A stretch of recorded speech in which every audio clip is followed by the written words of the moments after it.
A very warm welcome to She Inspires. I'm Sherwood McCaskey. This is the final episode in the series.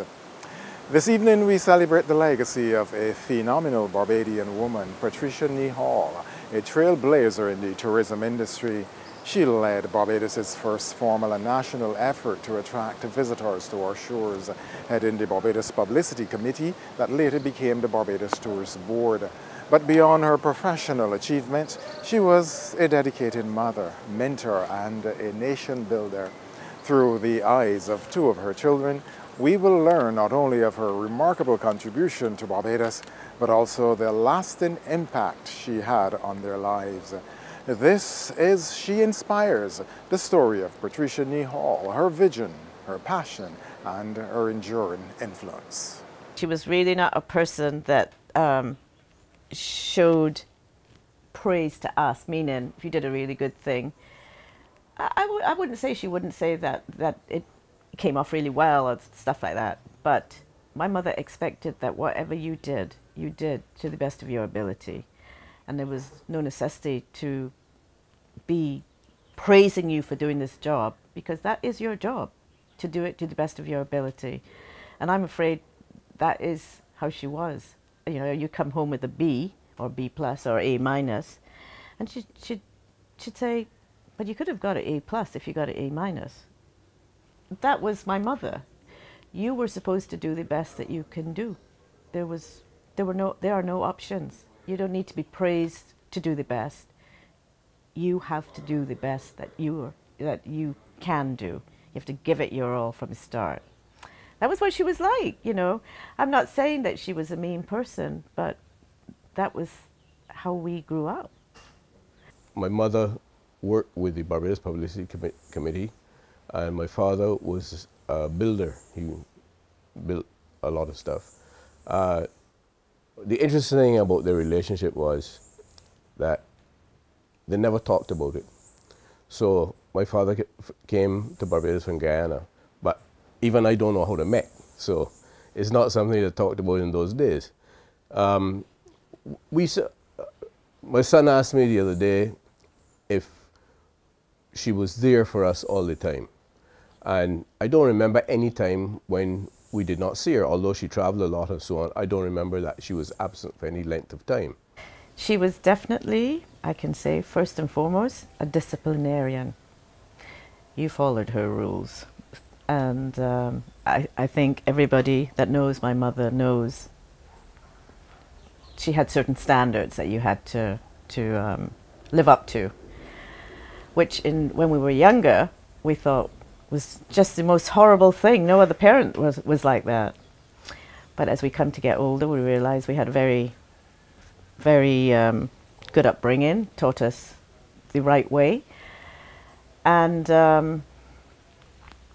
but other than that, she also was a good parent. She looked out for all of us, and we were all involved. Dinner table talk was generally something to do about tourism. So we all grew up with it at the dinner table. And she brought her friends and colleagues home occasionally for dinner. What we remember a lot, my brother, my sister, and myself, was that when she entertained, she only had 2 dishes she could make. She was not a very specific, good cook. And they would have meetings in Barbados once a year. The advertising agents from New York or London or whatever come down. And she would have them over for dinner, along with Frank Hodel, who was her boss at the time, and a couple other people. And traditionally, she would make something called ginger lamb or chicken with nuts. And those two we lived through many years whenever she entertained. So we used to have bets about which one it was going to be. So we always had people in the house. We used to call the house like a hotel. We always had visitors, and we always had people that she had met and wanted to bring home and have dinner with us or lunch or with the family. So it was a busy household. You know, she entertained a lot at home instead of going places. And in those days, people never went out to eat. They couldn't afford it. So they had friends at home, or we would have parties or whatever, and they were all a part of it. People were always in our house for dinner, for Christmas. You know, Christmas generally we had 20 and 25 people because they were friends, especially at the Chetwyns, Sir Arthur Chetwyn and Lady Chetwyn, who lived in Canada, and I think Mummy got very friendly with them through. He had a film company, and I think it was involved in they were doing some work for Board of Tourism. And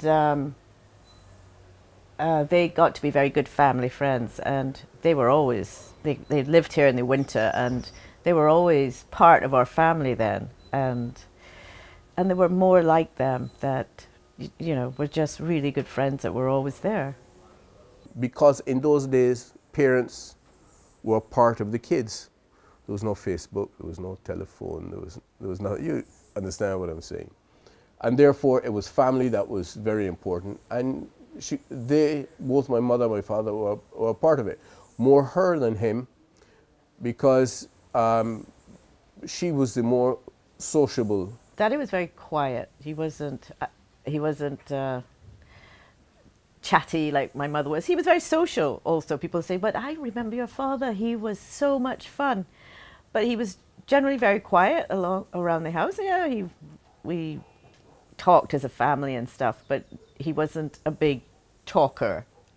I don't recall that. But again, I was much younger, and but he was always there for Mummy. He's always supported her, and he's always supported us also. And I just remember growing up, when we had parties, or when my brothers had parties at the house, Daddy would, 12 o'clock, I don't know what time it was, the lights would go on and off to say, we're closing down soon. That was it. Needless to say, there was a lot of discussion of which we were not a part of because we were too young at the time. The discussions on tourism that we had at home were not centered around us, because my father was not involved. So for him to understand, I don't even think he understood her work.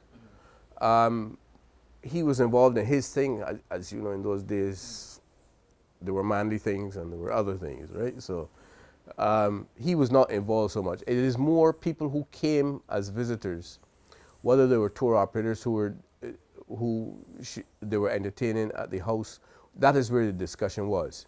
And the other thing is if we had people there, I can't remember if it was like dinner parties for my mother, but I remember definitely if it was just social, people coming for a drink and just happened to be in the house until quite late, he'd just say good night and go inside. That was it. We left to Mummy. Carry it on. But he also used to get up really early in the morning, like some ungodly hour, like 5 o'clock or something like that. So, and he started work early. He had to be on site for 7, and Daddy, worked hard. He had a small construction company. My parents were really private people. They weren't people that showed affection easily. They showed it in a different way. They were not huggy-kissy type of people, but they definitely showed it in a different way. And I was much younger. I don't remember Mummy coming home with problems, if you see what I mean. If there were problems, they never really showed it to us as children. I don't remember. So I'm sorry, but I can't really give you an example of that, but I do know that, he went with her to a lot of functions, which I'm sure he didn't always want to go, but he supported her in that way with her work. Mummy wasn't there all the time because she was working, but we had a housekeeper who all my friends know, she was with us for 40 years, called Bain, who looked after all of us. And she was like our second mother. So Mummy knew that she had somebody else there. And Daddy was there. But I'm more talking about the latter years because my father died when I was 17. So, and he himself was working. So we needed somebody there to kind of look after us and you know, make sure we were home by 6 o'clock and all those things. And as time went on, when he got ill, my mother's a very strong lady, and you wouldn't have known that because she doesn't show weakness ever, even if she was. You would never know it because she always, I guess, stiff upper lip and all that. I'm not sure, but that was the kind of person she was. But she was always adamantly involved in all aspects of tourism, and mainly that was because when she started, she was the only person at the tourist board or publicity committee, which later became the tourist board. But she knew it all. She knew all aspects, whether it was hiring, whether it was how to write briefs for the ministry, marketing, etc., which she got to know. I joined an organization called the Publicity Committee, which had a secretary and myself. And I was brought on really to open and establish the office at the airport because Air Canada had just started to come in. We were getting few more people than normal. And then in 1958, the Tourism Act was established, and that was totally government after that. It's the view of the Barbados Board of Tourism that the United Kingdom will make a significant contribution to a bright tourism future in this country. In fact, visitors from that market have grown from 30,000 to 72,000 in the past 2 years. And Ms. Nehaul expects even more than that from Britain next year. It's probably one of the fastest growing markets that we have had this year. This next year, we probably anticipate that it will be the major market for the island. With Britain about to rival the United States as this country's #1 tourist destination, authorities in Barbados have stepped up their promotional efforts in North America. We have just done the eastern seaboard mainly a few weeks ago, and we've now moved in a very small way into the Midwest because we feel that this is what we would term a non-traditional area, and this is an area that we are going to be working on in the future. This country's #1 festival, Crop Over, will also be used to boost local tourism. This year was the first time that during Crop Over, we've had so many people visit Barbados. And we aim to keep it this way because we are going to be marketing Crop Over quite strongly in the future in all of the major markets in which we are in. The board's aim is to make Barbados an all-round tourist destination. Emmanuel Joseph, World Scene. In that 1988 interview, Patricia Nehaul spoke with passion of her hopes for the future, her vision for Barbados as a premier tourist destination, and the role of strategic promotion in shaping the island's global appeal. But beyond her professional ambitions, she was also deeply committed to personal growth and development, not only for herself, but for those around her. Now, through the words of her children, we will gain insights into how she encouraged them to strive for excellence, embrace opportunities, and carve their own path, just as she did for her beloved island. We definitely had our own path, but we were always taught that by both my mother and my father that we had to have something, we had to have an education because you had to be able to stand on your own 2 feet. And also they wanted us not to have to work for somebody. So you do something that possibly you had your own business or that kind of thing. But the main thing was to be independent, to have a good career that you can move forward in life. That was very much their motto. So not necessarily tourism, but I will say that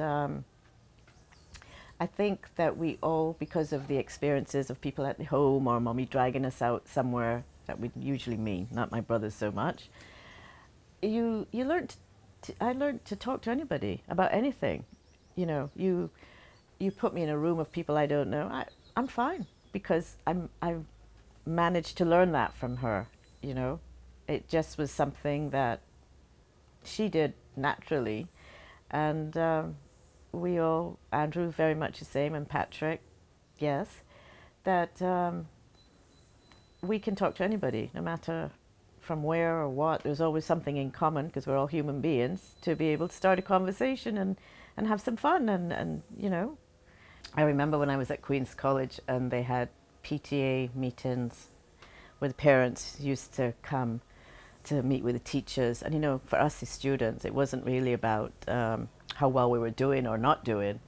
It was about, oh, my mother's going to come. You know, all the mothers came. My mother was never, you know, she didn't pick me up from school or anything, or my father. We caught the bus home. And I would say to Mom, you know, there's a PTA meeting next Friday or next Thursday. Do you think you could come? Please come. Because she always had meetings. And generally, she couldn't come because she had to work. And these were after school, as you know, right? And I just remember begging her, please, please be there. And she would come in late eventually, and I'd be like, she made it. But that's what, you know, that's what life was like. You had to accept that she had other priorities. And as far as she was concerned, she didn't need to speak to the teachers. She looked at the report, and that was it, you know. Anybody who grew up in the time we grew up would understand that integrity was important, telling the truth was important, honesty, etc. And those were the values that were instilled upon us there.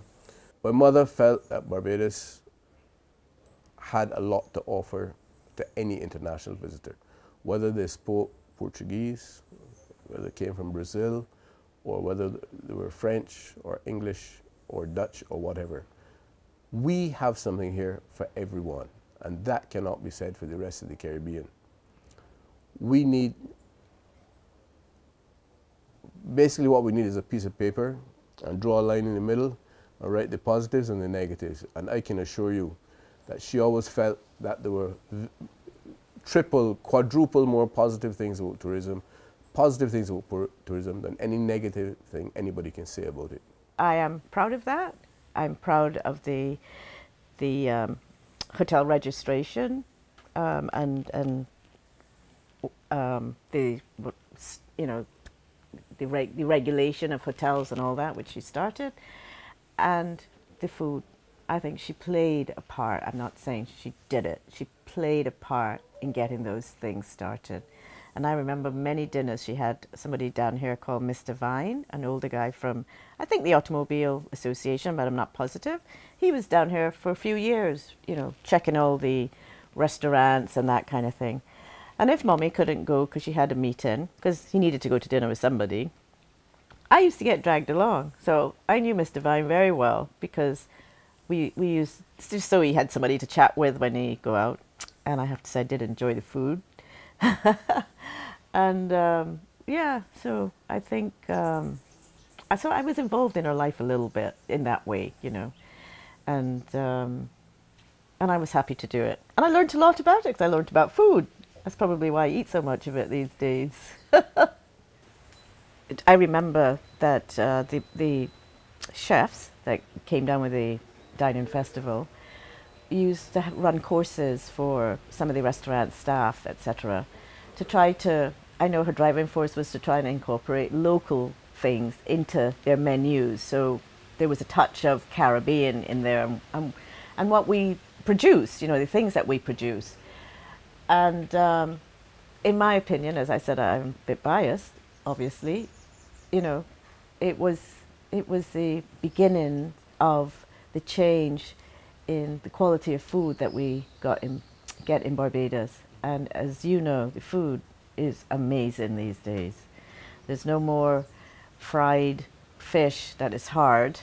It is cooked to perfection now. Anywhere you go, anywhere. Even I went up to Oyston's fish market the other day at night. The fish was cooked to perfection. I mean, not that I was shocked, but I was, because anywhere you go, the quality of food is amazing. And I think she had a little hand in that many years ago, but she was the first block of that growth of you know, quality of food. She just exuded that welcoming feeling that she gave people, and you know, to try it, to come to Barbados, to you know, start the process those many years ago. And they all remember her. And, you know, the whole team that was with her doing whatever they did on their promotional tours worked.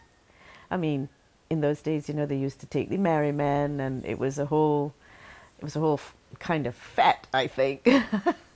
And I remember meeting her, because I was at school in the States, meeting her in New York or whatever, when she was in New York for those 2 days or whatever. And it was great. It was lovely. There were, you know, people really enjoyed them. And obviously they worked. So, yeah, I'm very proud of my mother. And I hope that, not that I can continue her tradition, because I'm not in tourism, but I can carry on my life as she did. Because, you know, after she stopped working, she did a lot of volunteer work with the Almer Home and the Art Association, and I don't remember what else, but she gave a lot too. So, you know, she had to retire at 60, because I think in those days, maybe it's the same, heads of department had to retire at 60. But she could have worked a lot more. But then she took her time into charity work and trying to volunteer for different associations. And only recently I said to her, I think it was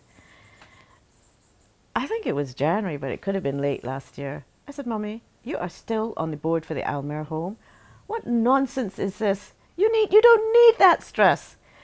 Give it to somebody else." And she eventually said, "Yeah, you know, I think I am," because they had some problem. I said, "You know, give it to somebody younger who can deal with those kinds of problems." But, you know, she would go on forever because she wanted to help them. So she was a special person. One of Barbados' tourism stalwarts has been laid to rest. Gloria Nehaul, better known as Pat Nehaul, was the first female director of the Barbados Tourist Board. She was buried at Westbury Cemetery after a service at the James Street Methodist Church earlier today. Rianne Phillips has more. Of mourners packed the James Street Methodist Church to pay their final respects to tourism veteran Pat Nehaul. Among them, Prime Minister Mia Amor Motley, Information Minister Senator Lucille Moore, and several officials. Eulogist Carol Cadogan-Fox shared many aspects of the tourism icon's career, which spanned several decades. Pat handled her role with aplomb, dignity, and of course integrity, as she dispensed what little funds were available at the time. Her title in time to come as Grand Dame of Tourism in Barbados cannot be taken lightly. She served us well. Pat played a major role in improving the quality of food service in Barbados. She brought the first consultant, Mr. Vine, from England to vet our offerings and recommend training, etc. She also spoke of Miss Nehaul's love for people. Pat herself held a host of wonderful parties at her home, starting in Rendezvous Gardens and then at her Sandy Lane Estates home. Guests came from all over the globe to be in Barbados to experience her unbeatable hospitality during the Christmas season. My last memory of Pat was her love of the highest spike heel shoes available. We spent 3 days in New York on one of her holidays with me, searching out the ideal shoes to complement her wardrobe.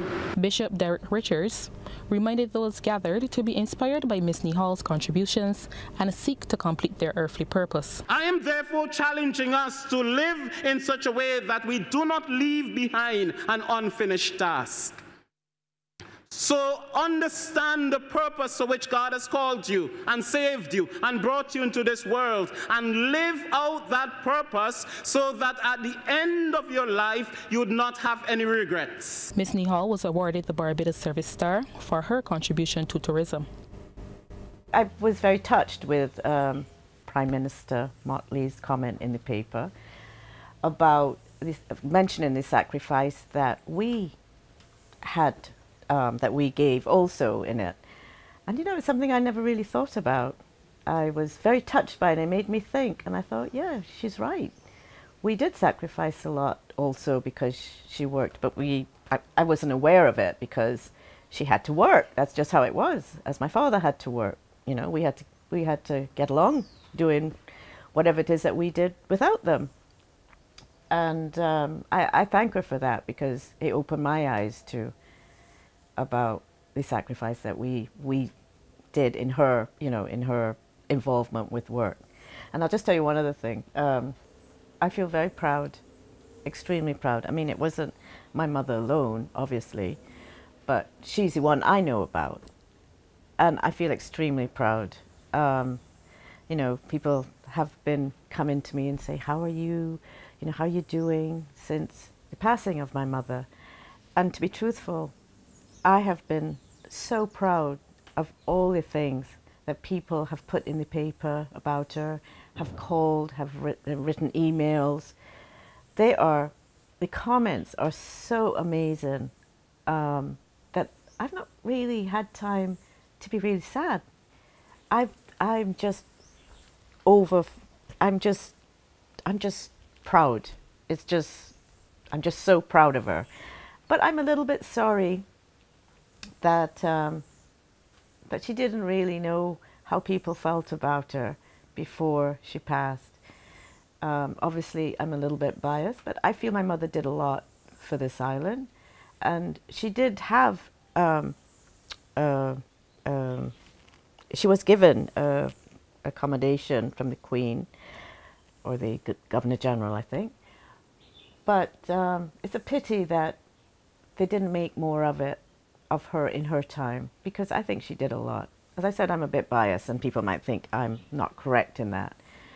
But she did a lot, and I'm very proud that Barbados has just continued, you know, to get more popular, and I'm proud as a Bajan that Barbados is so popular. When people talk about it, or if I say, yeah, I'm from Barbados, you're from Barbados?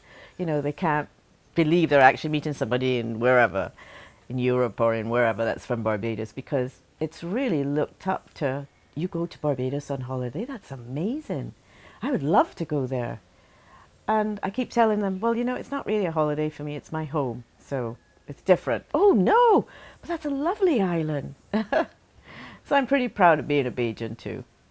Pat Nehaul's impact was not only seen in her work, but also felt in the wisdom she shared with those closest to her. Her daughter now reflects on the invaluable lessons that their mother imparted, words of guidance and encouragement that shaped their lives and continue to resonate with them today. I would say there were two. One of them, when I was younger, was there's a time and place for everything, meaning we were very protected as youngsters, and you know, my friends would be going out to some party or public party. Well, I couldn't go. You know, you are not going there. I don't know the parents. I don't know this. I don't know that. So you can't go. And she always used to tell me, I said, Mommy, they know everybody's going. I want to go. No, there's a time and place for everything. And I didn't understand it as a child. I sure understood it as an adult, which is true. And the other motto that she gave me especially was, the Lord never gives you more than you can handle. She loved that one. And she's right. You know, you think the world is coming to an end because of this great problem that you have, and you just can't see any way through it. And she would tell you, you know, you can handle it because, you know, you have the support of the person above, or just generally, you can handle it. That's what it meant. Don't be overpowered by it. Think about it, and a solution will somehow come about. And I always say to people when they have really terrible problems, I tend to say, you know, the Lord doesn't give you more than you can handle. So I do reiterate that quite a lot, because I think she's right. As we bring this special program to a close, we are reminded of the strength and wisdom that defined Pat Nehaul, not just in her work, but in the lessons she passed down to her children. The Lord does not give you more than you can bear, a phrase she held dearly and lived by. offering comfort, resilience, and unwavering faith. Her legacy is one of vision, perseverance, and a deep love for Barbados. Through the lives she touched and the contribution she has made, Patricia Nehaul's impact will continue to be felt for generations to come. This has been She Inspires. Special thanks to my producer, Miles Eversley.